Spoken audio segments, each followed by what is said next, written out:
Hi, I'm Andy Holzman. I work at Family Tree Counseling Associates, and I've been at Family Tree Counseling for, I realized, 25 years.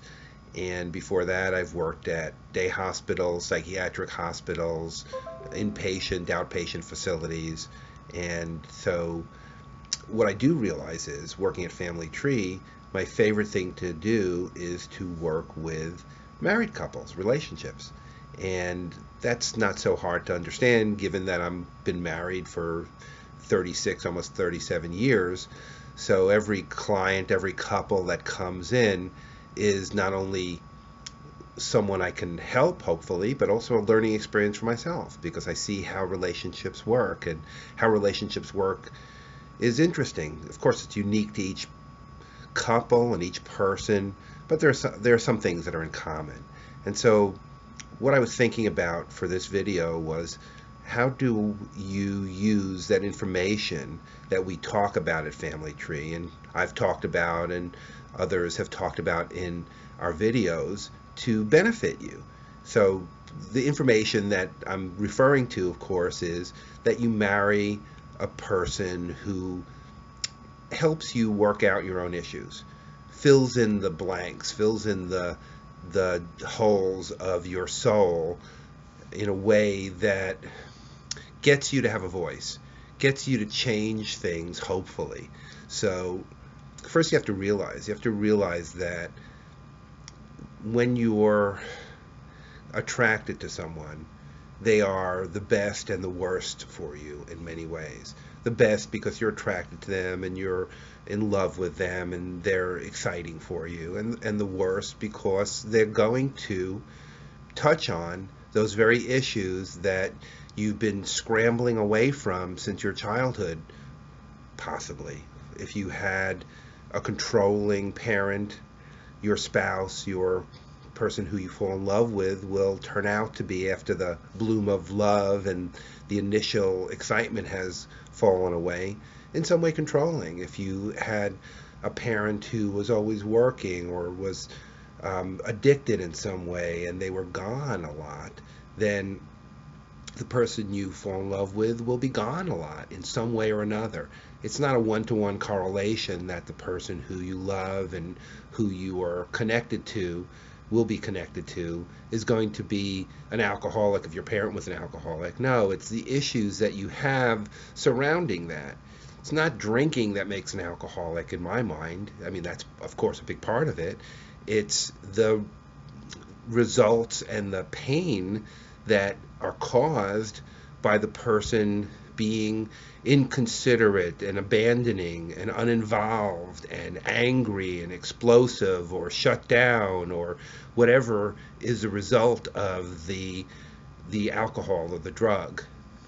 So those issues that you have, and we all have them, will be revealed in your relationship. That is what the kind of the MO of what we're doing at Family Tree, the idea behind a lot of the relationship work, is look at yourself, look at who you are attracted to, who you are falling in love with, excuse me, because it tells you something about yourself. And if you know something about yourself, that's great because then you can have a voice about what's really going on, instead of doing the thing that most couples do, which is focus on the other person and argue with them or shut down.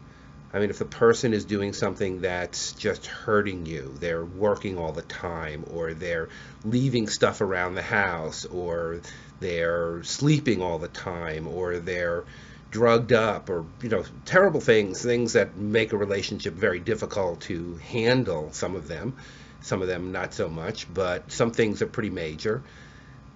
Well, of course that person is triggering feelings in you, triggering issues that in you. And it's probably not fair to say everything's about your history, because some things are real and they're based in reality, but your reaction is based in your history.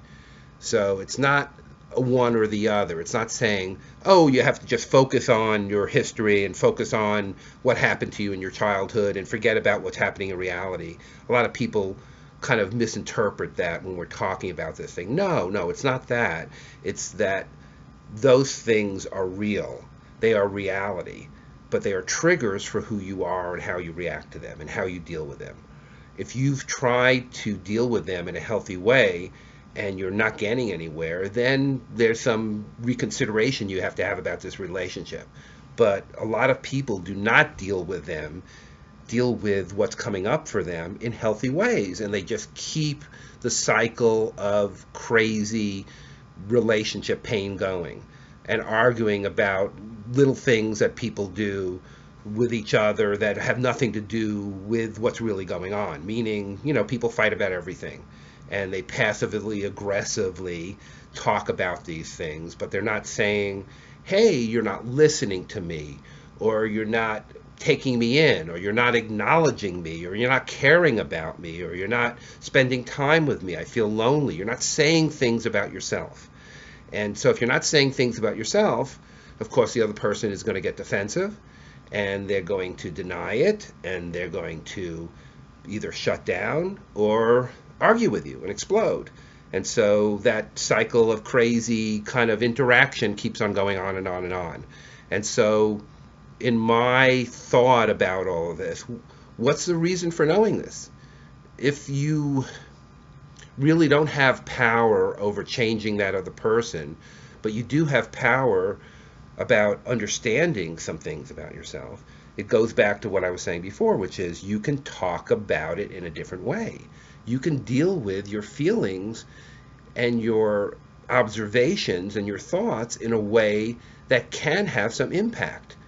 The whole point of having that kind of person in your life, besides loving them and having family with them, you're attracted to that kind of person, whatever that person is, because that person is interesting to you. So an aside is, if I'll talk to someone who has had a lot of people in their life who've, say, abandoned them or cheated on them. That's kind of abandoning, right? They've cheated on them. And I'll ask this person, have you ever had a boyfriend or a girlfriend who has not cheated on you?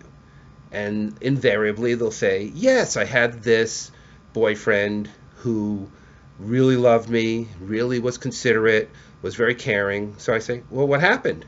Oh, that person bored me. I didn't fall in love with them. I wasn't attracted to them.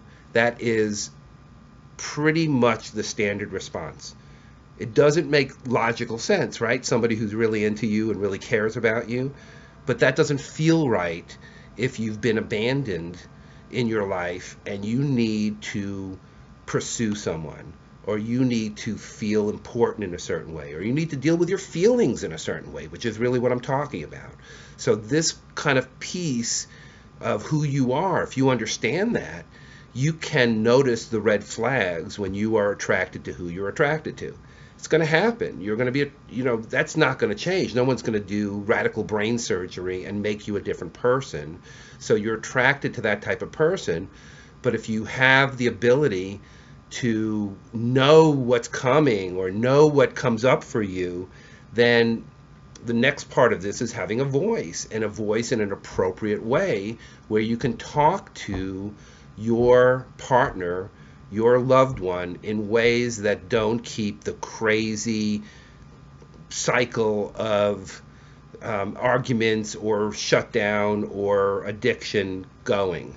So you can say, hey, I feel lonely, or I feel worried, or I feel scared. And of course, that's not magic. Depends on how you say it, and it depends on how it's received. But if the other person doesn't receive it, then are you going to get explosive? Well, that's not going to work. So if I say to you, hey, I'm missing spending time with you, I'm feeling lonely, and you say, well, I have to work, I have to do this, I have to do that, then I'm going to say, well, that's not really satisfying for me.